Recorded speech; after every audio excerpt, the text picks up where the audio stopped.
चलिए अगला क्वेश्चन देख लो। अगला क्वेश्चन है 22, सेट नंबर 3 है। इसमें क्या है, इस क्वेश्चन में ये बोला जा रहा है कि हमारे पास एक कैपेसिटर है जो कि 1 mm की दूरी पर प्लेटें रखी गई उसकी, ठीक है। इस कैपेसिटर की जो कैपेसिटी दी गई है 20 पिको फैराड दी गई है और इसके बाद इसको चार्ज किया गया है। जो चार्ज किया गया है वो 4 माइक्रो कूलाम से चार्ज किया गया है कैपेसिटर को। इसके बाद क्या होता है कि इस कैपेसिटर को हम दूरी चेंज कर देते हैं। जो 1 mm की डिस्टेंस थी उसको चेंज करके 5 mm कर देते हैं।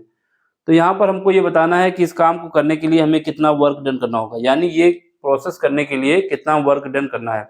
तो वर्क डन क्या होगा, जो पोटेंशियल एनर्जी में चेंज आएगा, पहली कंडीशन में पोटेंशियल एनर्जी, दूसरी कंडीशन पोटेंशियल एनर्जी, इन दोनों का जो चेंज होगा वही हमारा वर्क डन होगा। सिंपल सी बात है कि जो पहली कंडीशन में पोटेंशियल एनर्जी है वही दूसरी कंडीशन में पोटेंशियल एनर्जी का डिफरेंस कर दें तो हमारे पास निकल आएगा। देखो कैसे है सोल्यूशन, देखो पहले सबसे पहले क्या करेंगे, कैपेसिटर बनाएंगे पहली कंडीशन का। तो पहले केस में हमारे पास फर्स्ट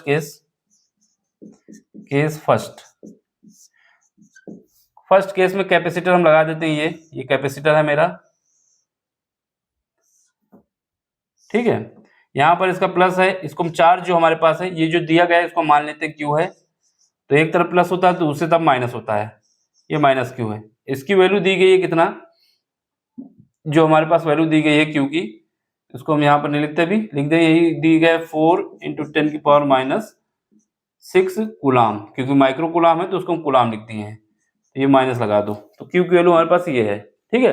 ये क्वेश्चन में दिया है।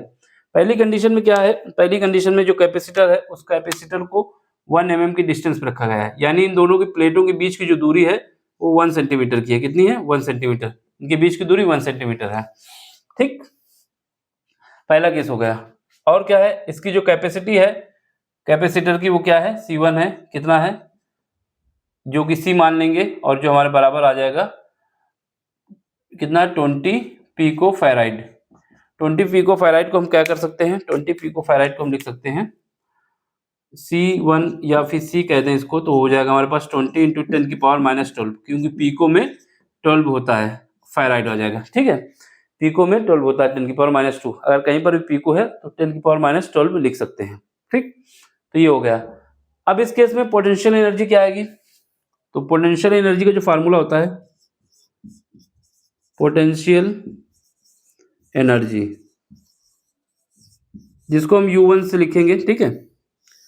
तो पोटेंशियल एनर्जी का जो फार्मूला होता है, पहले फार्मूला हम लिखते हैं, U = होता है Q² / 2C। ये हमारे पास फार्मूला होता है पोटेंशियल एनर्जी का, ठीक है। तो यहाँ पर क्या है, U1 है, इसको मान लेते हैं U1 = क्या आएगा, चार्ज हमने Q माना है तो वही लिख देते हैं Q² / 2C, ठीक है।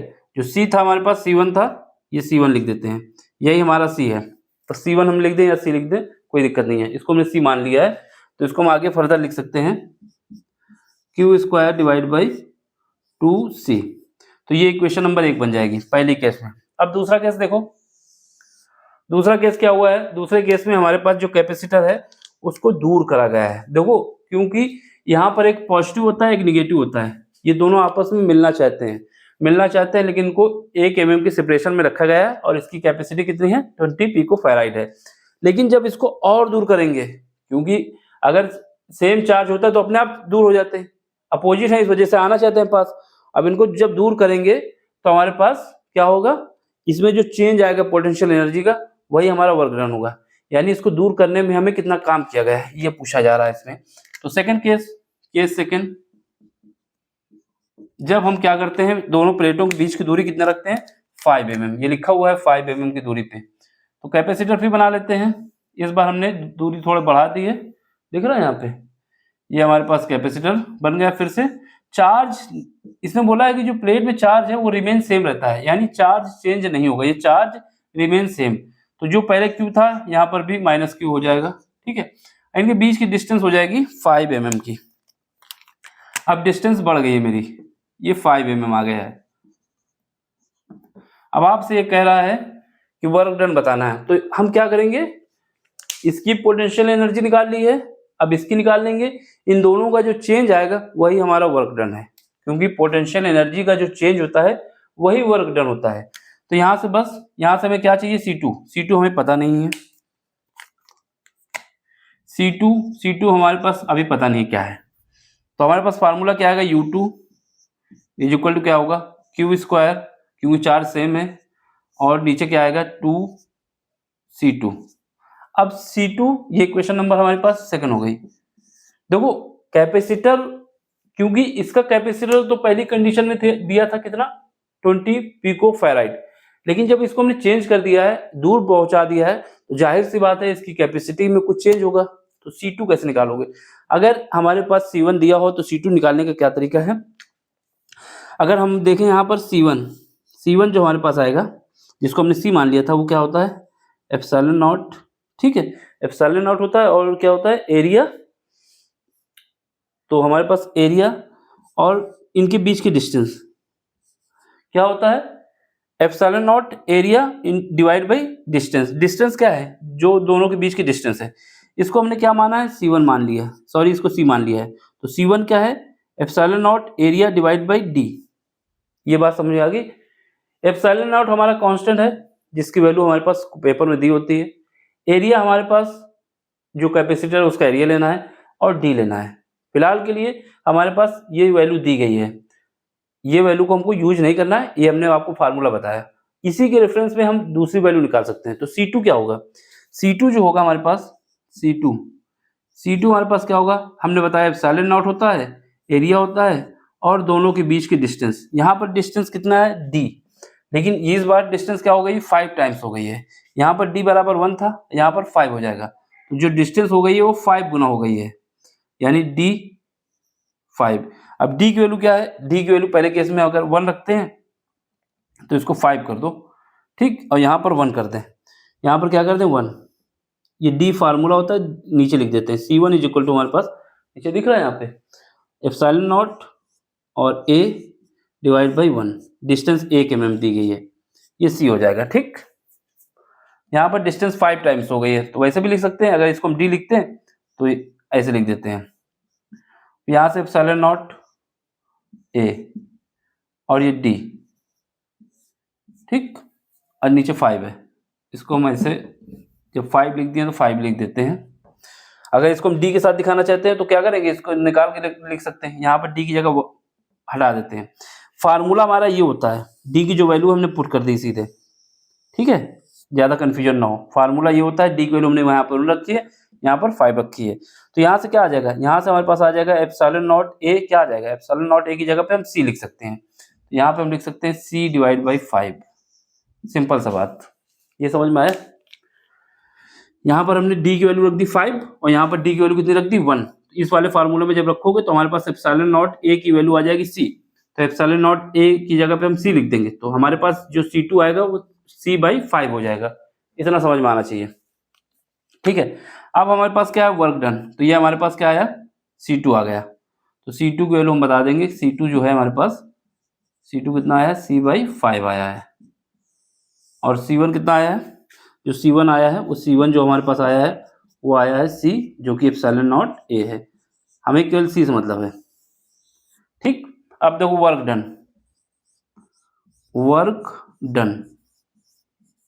वर्क डन क्या होता है, चेंज इन पोटेंशियल एनर्जी, क्या होता है, चेंज इन पोटेंशियल एनर्जी। इसको W से लिखेंगे, जो कि चेंज आएगा पोटेंशियल एनर्जी में, जो कि आएगा U2 माइनस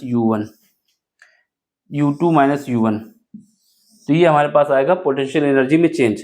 अब यहाँ पे देख लो, तो यहाँ पे क्या है, U2 कितना है, U2 हमारे पास निकला हुआ ये, तो यहाँ से U2 लिख दो, तो W जो वर्क डन है, ठीक है, वो लाइट तो नहीं पड़ी, ठीक है, क्यू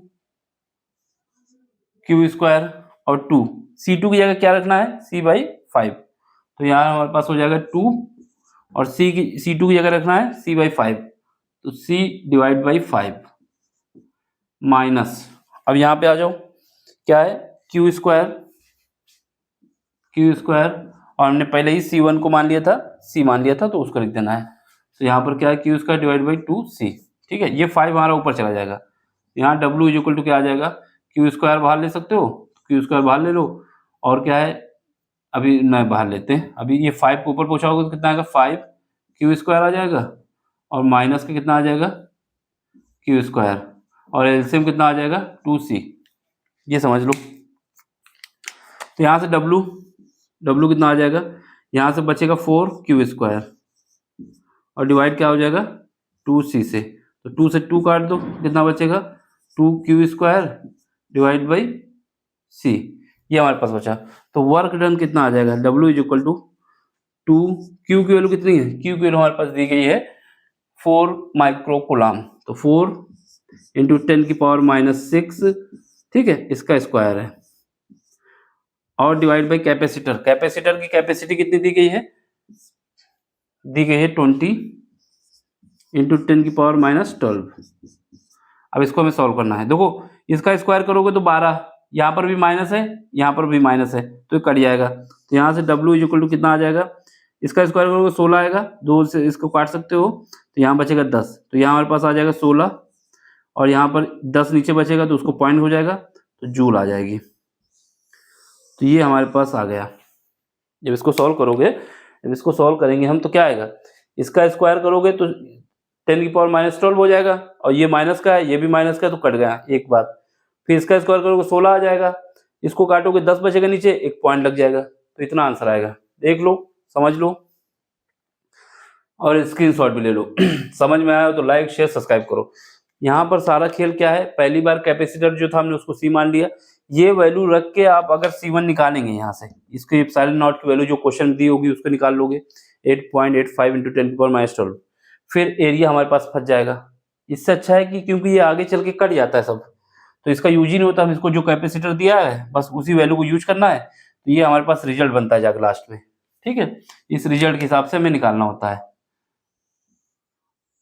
हमारा आंसर क्या कितना आएगा 1.6 जूल, 1.6 जूल।